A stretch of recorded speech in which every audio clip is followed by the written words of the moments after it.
Hello, अस्सलाम वालेकुम। मेरा नाम कुमैल हैदर है। आज हम कार्डियोवैस्कुलर सिस्टम जो है उसको डिस्कस करेंगे एंटी टेस्ट के हवाले से। तो आपकी बुक में जो लिखा है मैं आपको वो बताऊंगा, और इसके साथ जो है मैं थोड़ा-सा आपको एक्स्ट्रा ब्रीफिंग भी दूंगा ताकि आपको जो है वो एंटी टेस्ट के क्वेश्चंस करने में कोई इशू ना हो। तो सबसे पहले हम देखेंगे कि हार्ट की लोकेशन क्या है। आपकी बुक में एक लाइन लिखी है कि हार्ट जो है हमारे चेस्ट में लाया करता है। बिल्कुल, हार्ट हमारे चेस्ट में होता है। लेकिन अगर हम इसकी लोकेशन की बात करेंगे तो ये कहाँ होता है? हम समझते हैं कि हार्ट हमारे लेफ्ट साइड पे, लेकिन बेसिकली ये हमारी चेस्ट के मिडल में होता है। और जो चेस्ट है उसका साइंटिफिक नेम है मीडियस्टिनम। सो ये हमारे मिडल मीडियस्टिनम में होता है। अब हम क्यों समझते हैं कि हार्ट हमारे लेफ्ट साइड पे है? क्योंकि जो डॉक्टर हैं आमतौर पे वो स्टेथोस्कोप लेफ्ट साइड पे रखते हैं और हार्ट बीट वहाँ से सुनते हैं। असल में ये जो हार्ट का ये वाला पार्ट है इसको हम एपेक्स कहते हैं। ये जो पार्ट है इसे हम कहते हैं PMI, point of maximum impulse. इस जगह पे जो हार्ट बीट है, जो इम्पल्स है, वो बहुत अच्छे से सुनाई देती है। इस वजह से डॉक्टर जब भी स्टेथोस्कोप रखता है तो वो लेफ्ट साइड पे रखता है। लेकिन अगर आपसे हार्ट की ओरिजिनल लोकेशन पूछे एमसीक्यू में तो इट इज़ द मिडल मीडियस्टिनम। और इसके लेफ्ट साइड पे और राइट साइड पे लंग होता है, लंग्स होते हैं। अब इसकी थोड़ी सी हम एनाटॉमी को डिस्कस करते हैं क्योंकि उसने आपके सिलेबस में एनाटॉमी और वास्कुलर सिस्टम को रखा हुआ है। तो जैसा कि आप सब लोग जानते हैं, this is the superior vena cava and this is the inferior vena cava. जो सुपीरियर वेना कैवा है ये डीऑक्सीजनेटेड ब्लड को कलेक्ट करता है from our head and neck, या हमारे शोल्डर और आर्म से। और जो इंफीरियर वेना कैवा है ये चेस्ट से, एब्डोमेन से, पेल्विस से और लेग्स से जितना भी डीऑक्सीजनेटेड ब्लड है उसको कलेक्ट करता है और कहाँ लाता है? राइट एट्रियम में। राइट एट्रियम कॉन्ट्रैक्ट करता है और ब्लड आता है इनटू द राइट वेंट्रिकल। फिर राइट वेंट्रिकल कॉन्ट्रैक्ट करता है और ब्लड आता है इनटू द पल्मोनरी आर्टरी। अब पल्मोनरी आर्टरी से ब्लड जाएगा लंग्स में। जो राइट पल्मोनरी आर्टरी है वहाँ से राइट लंग में, और जो लेफ्ट पल्मोनरी आर्टरी है वहाँ से लेफ्ट लंग में। और वहाँ से ऑक्सीजन लेगा और वापस आएगा, तो इसका नाम चेंज हो चुका होगा जैसे इसमें ऑक्सीजन ऐड होगी। और अब हम इसे कहेंगे पल्मोनरी वेन। टोटल हमारे पास 4 पल्मोनरी वेन्स होती हैं, ये भी एक इंपॉर्टेंट एमसीक्यू है। और ये आती हैं back into the left atrium. और लेफ्ट एट्रियम जब कॉन्ट्रैक्ट करता है तो ब्लड जाता है इनटू द लेफ्ट वेंट्रिकल। सो जो right side of the heart है इसमें डीऑक्सीजनेटेड ब्लड होता है, और जो left side of the heart है इसमें ऑक्सीजनेटेड ब्लड होता है। अब यहाँ से राइट जो वेंट्रिकल है यहाँ से ब्लड आता है इनटू द एओर्टा। और एओर्टा से ब्लड जो है वो जाता है आपके हेड में, आपके नेक में, वही आपके शोल्डर और आर्म्स में। और ये डिसेंड करता है, इसको कहते हैं डिसेंडिंग एओर्टा। ऐसा ये डिसेंड करता है, इसे डिसेंडिंग एओर्टा कहते हैं।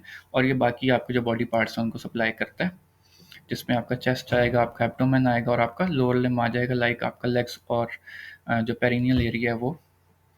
अब आपकी बुक में एक वर्ड लिखा हुआ है एओर्टिक आर्च का। सो this is the aortic arch. और लिखा हुआ है कि जो डिसेंडिंग एओर्टा है उससे पहले 3 ब्रांचेस निकलती हैं एओर्टा की। सो ये वो 3 ब्रांचेस हैं जो कि एओर्टा की निकल रही हैं, और ये आपके हेड, नेक, शोल्डर और आर्म को सप्लाई करेंगी। और यहाँ इसके बाद जो एओर्टा है वो डिसेंड करता है, तो इसे कहते हैं डिसेंडिंग एओर्टा। और इसमें एक और चीज़ इम्पॉर्टेंट है, यहाँ पे जो हमारे पास वेल्व हैं वो बहुत ज़्यादा इम्पॉर्टेंट है। अब उनमें से क्वेश्चन आ सकता है। सो जो यहाँ पे वेल्व है, जो राइट साइड पे होता है, हम इस स्लाइड से करेंगे। जो राइट साइड पे होता है उसे कहते हैं ट्राइकस्पिड वेल्व। जो लेफ्ट साइड पे होता है उसे माइटल वेल्व कहते हैं। अब ट्राइकस्पिड वेल्व को ट्राइकस्पिड वेल्व इसलिए कहते हैं कि इसके 3 कस्प होते हैं। Tri means 3 and cusp means these are the cusp. ये और ये इसके 3 कस्प हैं, तो इसे ट्राइकस्पिड वेल्व कहेंगे। और माइट्रल वेल्व को जो है हम इसको बाइकस्पिड वेल्व भी कहते हैं क्योंकि इसके 2 कस्प होते हैं। So tricuspid valve is between the right atrium and right ventricle। जैसे ही राइट एट्रियम कॉन्ट्रैक्ट करता है सो ये ओपन होता है, और क्या होता है कि ब्लड जो है वो राइट एट्रियम से राइट वेंट्रिकल में आता है। Same for the mitral valve. और यहाँ पे हमारे पास 2 और वेल्व हैं, pulmonary valve and aortic valve. So जो पल्मोनरी वेल्व है उसके भी 3 कस्प हैं, और जो एओर्टिक वेल्व है उसके भी 3 कस्प हैं। सिर्फ एक ही ऐसा वेल्व है जिसके 2 कस्प हैं, डेट इज माइट्रल वेल्व, और उसे बाइकस्पिड वेल्व भी कहते हैं। ये हमारे पास है इंटरवेंट्रिकुलर सेप्टम। ये वॉल है बेसिकली 2 वेंट्रिकल्स के दरमियान, तो इस वजह से हम इसे कहते हैं inter means between, ventricular in between the ventricle, interventricular septum.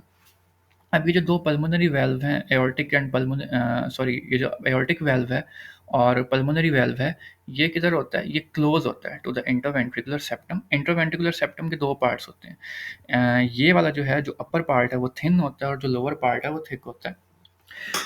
तो ये आपको याद करने की ज़रूरत नहीं है, लेकिन इसको थोड़ा नोटिस में रखिएगा।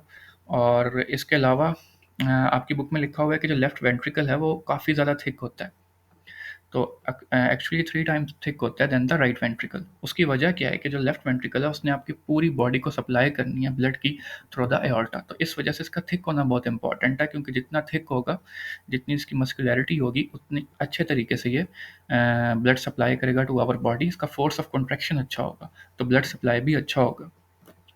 ये आप देख सकते हैं, ये सारे वेल्व हैं, इसमें से जो बाइकस्पिड वेल्व है इट इज़ माइट्रल वेल्व, इसके सिर्फ 2 कस्प हैं, बाकी सबके 3 कस्प हैं। सो यहाँ आप देख सकते हैं कि जो वेंट्रिकल्स हैं उनमें कुछ मसल्स होते हैं, उन्हें हम कहते हैं पैपिलरी मसल्स। इनका काम क्या होता है कि ये वेल्व के साथ कनेक्ट होते हैं। अब जब ये राइट वेंट्रिकल कॉन्ट्रैक्ट करेगा, तो ये वेल्व जो है ये ऊपर जा सकता है, ओपन हो सकता है इनटू द राइट एट्रियम, और ब्लड जो है ये पल्मोनरी आर्टरी में जाने के बजाय जा सकता है राइट एट्रियम में। तो इस वजह से क्या होता है कि ये पैपिलरी मसल्स का काम क्या होता है कि इस वेल्व को सही तरीके से क्लोज करें और इसको ऊपर एट्रियम में ना जाने दें। यहाँ से आप समझ पाएंगे, this is the mitral valve.